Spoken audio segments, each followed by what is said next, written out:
क्योंकि figures don't lie. Speaker साहब, कहा जाता है हमसे हुकूमत संभाली नहीं जाती। ज़र मुबादला के ज़खायर जो पीपल्स पार्टी के आखिरी दौर में 7.2 बिलियन डॉलर तक गिर गए थे, PMLN के आखिरी 3 सालों में 2.3 बिलियन डॉलर तक गिर गए थे। और जब हमने हुकूमत संभाली तो हम ना डेट रीपेमेंट्स कर सकते थे और ना मुल्क चला सकते थे। तो PTI के इन 3 सालों में आज यही foreign exchange reserve 8 billion dollar तक बढ़ के 24 बिलियन डॉलर तक हो गए हैं। स्पीकर साहब, हुकूमत हमसे संभाली नहीं जाती, लेकिन जो इंपोर्ट बिल पीपल्स पार्टी के आखिरी 2 सालों में 4.5 बिलियन डॉलर बढ़ गया था, PMLN के आखिरी 3 सालों में 15 बिलियन डॉलर बढ़ गया था और हमने एक इंपोर्ट बेस्ड इकोनॉमी इनहेरिट की थी। डिस्पाइट के कोविड के एक्सपेंसेस हैं, डिस्पाइट के पूरी दुनिया में फूड इन्फ्लेशन यानी खाने पीने की अशिया की महंगाई 40% तक हो गई है, हमारा इंपोर्ट बिल 4.5 बिलियन डॉलर कम हो गया है। ये आई ओपनर है उन सब लोगों के लिए जो ये कहते थे कि आटा चीनी इंपोर्ट कर करके हमें ताने दिए जाते थे। स्पीकर साहब, हमसे हुकूमत संभाली नहीं जाती, लेकिन हमारी जो एक्सपोर्ट ऑफ गुड्स है, जो पीपल्स पार्टी के आखिरी 2 सालों में 350 मिलियन डॉलर से ड्रॉप कर गई थी, PMLN के आखिरी 3 सालों में 660 मिलियन डॉलर से ड्रॉप कर गई थी। और अगर मैं चौथे साल में देखूं तो 25 बिलियन डॉलर से 20 बिलियन डॉलर पर आ गई थी। आज PTI के 3 सालों में उसमें 2 बिलियन डॉलर का इजाफा हो गया है और highest in the history of Pakistan 25.3 billion dollar तक पहुंच गई है।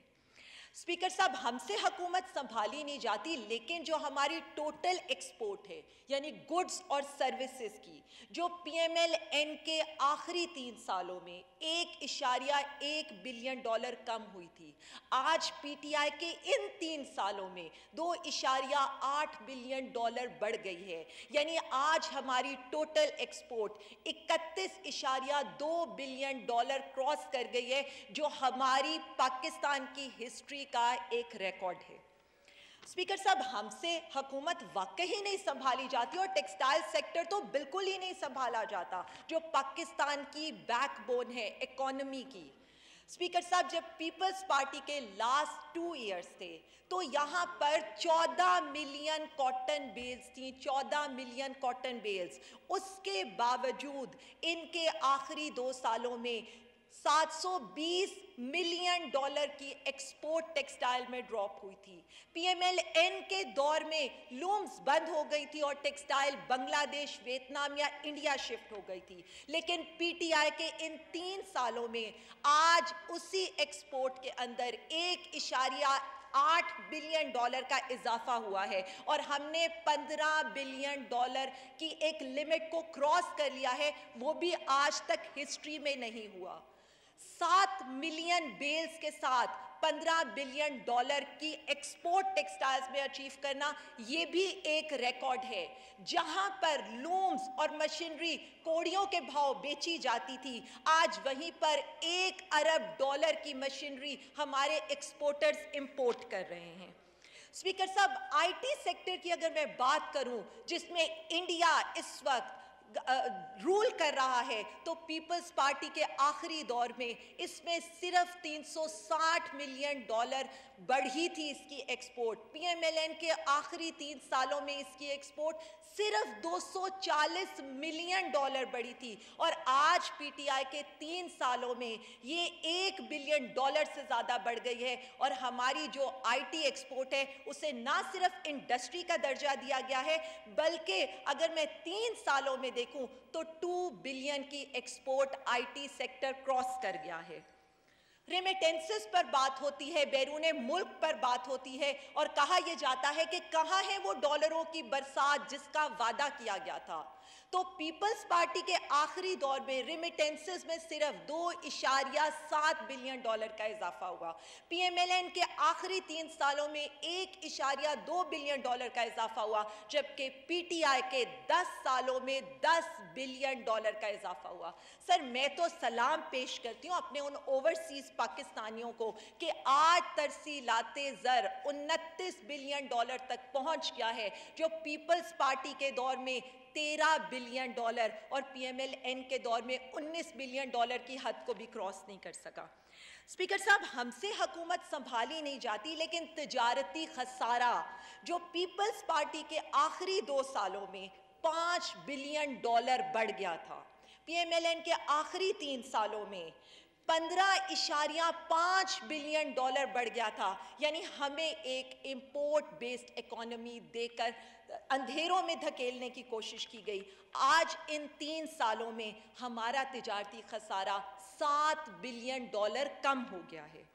स्पीकर साहब, इकोनॉमिस्ट की एक रिपोर्ट आई और उसमें कहा गया कि पाकिस्तान का शुमार दुनिया की 3 बेस्ट इकोनॉमीज जो रिकवर की हैं उनमें होता है, जो दुनिया में वापस आई हैं कोविड के बाद। आज पाकिस्तान का पॉइंट 84 है, पाकिस्तान का पॉइंट 84 है, जबकि उसके मुकाबले में इंडिया जो इतनी बड़ी इकोनॉमी है और जिससे हमें सीखने को कहा जाता था, आज वो नीचे से तीसरे नंबर पर है और उसके पॉइंट्स 44 हैं। और हमारे इमरजेंसी एहसास कैश प्रोग्राम को आलमी सतह के 4 बड़े समाजी तहफ़्फ़ुज़ के प्रोग्राम्स में शामिल किया गया है। स्पीकर साहब, हमसे हुकूमत संभाली नहीं जाती, लेकिन टैक्स महसूलात में 18% का इजाफा हुआ है और आज टैक्स कलेक्शन 4,732 अरब को क्रॉस कर गई है, जिसके साथ हमने 251 अरब के अपने लोगों को, कारोबारी लोगों को रिफंड दिए हैं। इसीलिए तो हमारे कारोबारी लोगों को आज बैंक से कर्जे लेने की बजाय उनके पास इतना माल है कि वो अपनी एक्सटेंशंस भी करें और कारोबार को तरक्की भी दे रहे हैं। स्पीकर साहब, कोरोना के बावजूद पाकिस्तान की बड़ी सनतों में जो ग्रोथ हुई है, पीपल्स पार्टी के आखिरी 2 सालों में 4.1%, पीएमएलएन के आखिरी 3 सालों में 5.12% और हमारे 3 सालों में 9.29% है। ये वो चीज़ें हैं जो हमें ये बताती हैं कि आज इंडस्ट्री ग्रो कर रही है, आज हमारे लोगों को रोज़गार मिल रहा है।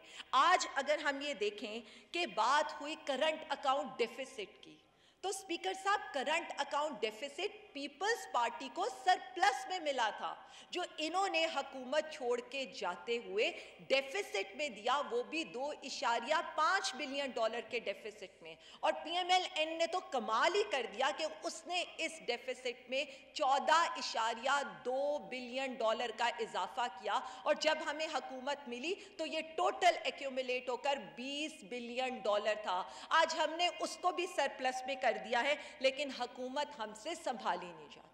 यहाँ पर महंगाई पर बात होती रही, लेकिन अफसोस ये होता है कि हम सिर्फ हवा में बात करते हैं, क्योंकि पीपल्स पार्टी के 4 सालों के अंदर ये तो कभी डबल डिजिट इन्फ्लेशन से निकल ही नहीं सके, सवाए इनके आखिरी साल के। और पीएमएलएन का जो इन्फ्लेशन का जो वो डेटा देते रहे या वो जो उसके फिगर देते रहे, वो टोटली आर्टिफिशियली कंट्रोल था, जिसने हमारी इंडस्ट्रीज को तबाह किया, जिसने हमारे रुपए को ओवर वैल्यू किया और जिसने हमारी एक्सचेंज रिजर्व्स को झोंक दिया ताकि आप सिर्फ एक चीज को कंट्रोल कर सकें। लेकिन आज 3 सालों की मेहनत के बाद हमने हर चीज को कंट्रोल भी किया है और अपनी इन्फ्लेशन को हम सिंगल डिजिट में लेकर आए हैं और आगे हम इससे भी कम कर रहे हैं। स्पीकर साहब, यहाँ बार बार बात होती है पेट्रोल प्राइसेस हुकूमत ने बढ़ा दी। स्पीकर साहब, मैंने कंपैरिजन किया तो नजर आया कि पीपल्स पार्टी के आखिरी 2 सालों में जो पेट्रोल प्राइसेस में इंक्रीज था वो 25% था। पीएमएल-एन के 3 सालों में जो पेट्रोल प्राइसेस में इंक्रीज था वो 52%, 52% था, जबकि पीटीआई के इन 3 सालों में पेट्रोल प्राइसेस में सिर्फ 14% का इंक्रीज हुआ है।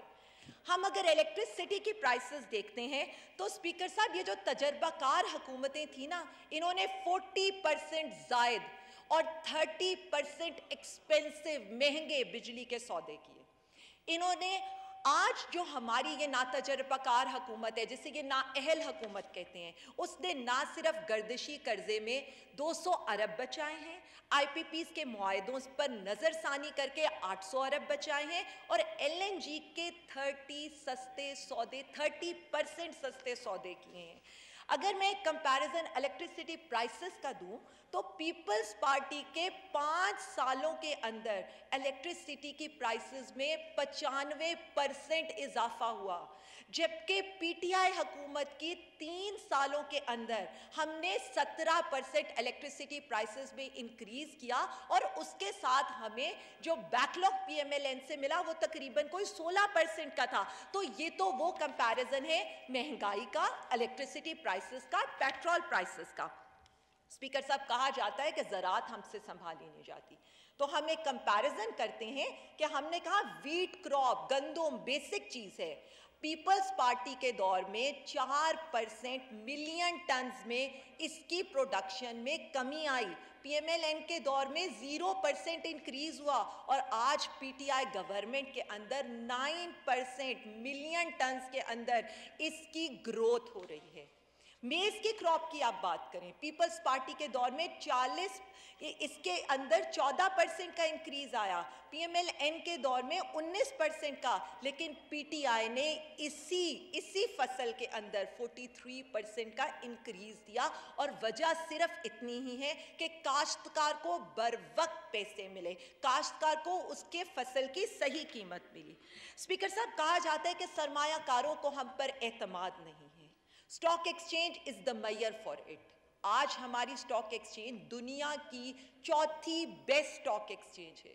2004 के बाद पहली मर्तबा एक पूरे कारोबारी हफ्ते के अंदर अरबों के शेयर्स का कारोबार हुआ, जिसका मैं अगर आपको एवरेज बताऊं तो इसकी वैल्यू ट्रेडेड पर डे कोई 28 बिलियन की बन रही है और इसकी कंपनीज को जो रेट ऑफ रिटर्न मिला है वो 37% है और यही सरमायाकारों का एतमाद है हमारी हुकूमत के ऊपर।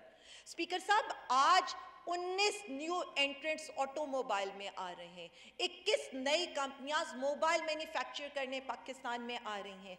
आज कार्स की सेल, ट्रैक्टर्स की सेल्स, बाइक्स की सेल्स में इजाफा हो रहा है। स्पीकर साहब, हमसे हुकूमत संभाली नहीं जाती, लेकिन ब्लूमबर्ग और आईएमएफ क्या कह रहा है? वो ये कह रहा है कि पाकिस्तान का डेट टू जीडीपी आज तक, ये जो पिछले साल है उसमें बिल्कुल नहीं बदला, जबकि दूसरी जो इमर्जिंग कंट्रीज हैं उसमें 10% का चेंज आया। स्पीकर साहब, अभी सुन रहे थे थोड़ी देर पहले ही कि बेरोजगारी हो गई और हम लोगों को रोजगार प्रोवाइड नहीं कर पाए।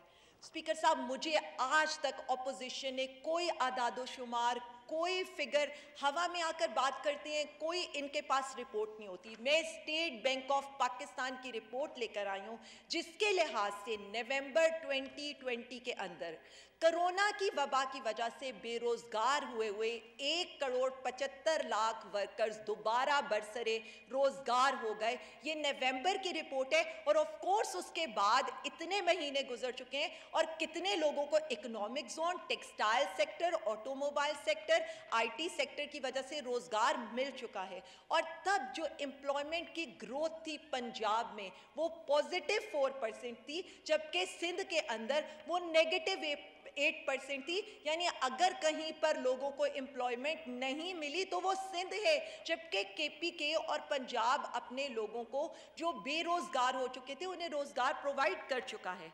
स्पीकर साहब, आज तक जो हमारे जितने भी जो हमारे वजीर आज़म गुजरे हैं, हमारे जो सो कॉल्ड लीडर्स गुजरे हैं दुनिया में, उनके इंटरनेशनल लेवल्स के कारनामे, कभी कराची अफेयर, सरे महल, penthouse pirate, Panama leaks थे। आज प्राइम मिनिस्टर इमरान खान की माहौल दोस्त पॉलिसियों की सारी दुनिया तारीफ कर रही है। आज इंटरनेशनल मॉनेटरी इदारे पाकिस्तान के कर्जे माफ करने के बारे में एक्शन प्लान बना रहे हैं। स्पीकर साहब, मैं तो एक ही बात कहूंगी, e commerce policy Imran Khan बनाए, अमेज़न को पाकिस्तान में इमरान खान लेकर आए, EV policy, automobile development policy Imran Khan बनाए, mobile manufacturing policy Imran Khan बनाए, SME policy, industrial policy Imran Khan बनाए, बंद पड़ी इंडस्ट्रीज को फुल कैपेसिटी में इमरान खान चलाए, special economic zones Imran Khan बनाए, एक्सपोर्ट इमरान खान बढ़ाए, खसारे इमरान खान कम करे, नए नहरी निज़ाम इमरान खान बनाए, नए अस्पताल, नए सस्ते घर, नई अपनी गाड़ी इमरान खान बनाए, इदारों में इस्लाहात इमरान खान लेकर आए, दुनिया में नामूसे रिसालत का परचम इमरान खान लहराए और गरीबों को राशन छत इमरान खान दे, कर्जे इमरान खान उतारे, पुरानी हुकूमतों के हारे हुए केसों पर अरबों डॉलर का जुर्माना भी इमरान खान माफ करवाए, वजीर आजम हाउस का पैसा भी इमरान खान बचाए और टैक्स कलेक्शन भी इमरान खान ही बचाए। लेकिन हुकूमत हमसे संभाली नहीं जाती।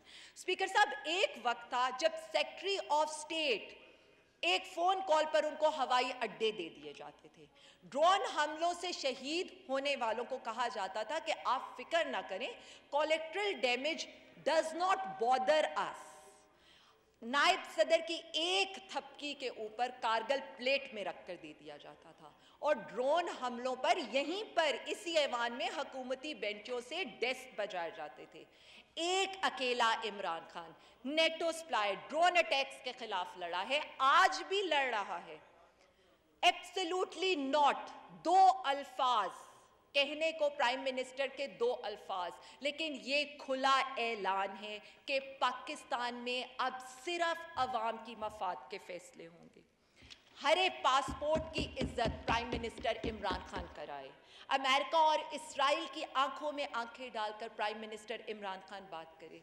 स्पीकर साहब, क्रक्स ऑफ ऑल ये है कि मेरा प्राइम मिनिस्टर वो फैसले करता है जिसका फल आइंदा आने वाली नस्लें खाएंगी, यानी वो इलेक्शन का नहीं, आइंदा आने वाली नस्लों का सोचता है। स्पीकर साहब, आखिर में दो तीन चीज़ें जो कही गई उनका मैं ज़रा, यहाँ पर कहा गया स्पीकर साहब वोट को इज्जत देंगे, बिल्कुल दें, लेकिन गेट नंबर 4 में बुर्का पहनकर हुकूमत बनाने की कॉन्स्पिरेसीज मत करें। वोट को इज्जत दें, लेकिन 2018 से पहले अपनी कैबिनेट फाइनल मत करें। वोट को इज्जत दें, लेकिन इलेक्शन की रात को सिपा सालार से अपनी सीट की फोन कॉल पर भीख मत मांगें। वोट को इज्जत दें, लेकिन कोविड के बाद भागे भागे यहाँ पर शेरवानी पहनने ना आए। वोट को इज्जत दें, लेकिन एक्सटेंशन के लिए लाइन लगाकर बाल बनाकर सूटेड बूटेड होकर मत पहुंचें। वोट को इज्जत दें, लेकिन नेशनल सिक्योरिटी ब्रीफिंग में बोतल थामे सिपा सालार को इनकी खूबियां ना गिनवाएं, क्योंकि सारी दुनिया को पता है कि वो क्या कर रहे हैं। स्पीकर साहब, बहुत खुशी होती कि यहाँ पर मेरे फाजिल मेंबर सिंध के स्टूडेंट्स के लिए भी आवाज़ उठाते, जहाँ पर व्हाट्सएप पर पर्चे लीक हो रहे हैं, जहाँ पर सरेआम चीटिंग हो रही है और जहाँ पर इम्तहानी मराकज़ के अंदर टिकटॉक बन रही है। ये यहाँ पर कश्मीर इलेक्शन पर वो भी बात करते कि जब जलसे के अंदर अवाम के ऊपर पैसा फेंका जा रहा है। स्पीकर साहब, मैं तो सिर्फ एक बात करके ख़त्म करूँगी। स्पीकर साहब, नेशनल सिक्योरिटी ब्रीफिंग हुई, मेरे सारे मेंबर्स ने कहा बहुत अच्छी थी, होनी भी चाहिए, ब्ला ब्ला ब्ला। मैं तो सिर्फ इतना कहूँगी कि क्या ये ब्रीफिंग सिर्फ फ्रंट बेंचर्स के लिए है? क्या ये ब्रीफिंग, क्या हम कोई लेस पार्लियामेंटेरियंस हैं? मेरा तो सिपा सालार से ये सवाल है कि हम भी अपने हलकों की नुमाइंदगी करते हैं, हम भी बैनुल अक़वामी उमूर को समझते हैं और हम भी ये चाहते हैं और मुल्क से उतने ही वफादार हम भी हैं। मेरे ख्याल में जितना सपोर्ट हम यहाँ पर उनकी अपने मुल्क की करते हैं, आइडियली ये ब्रीफिंग पूरी पार्लियामेंट के लिए होनी चाहिए थी। Thank you sir. शुक्रिया जी।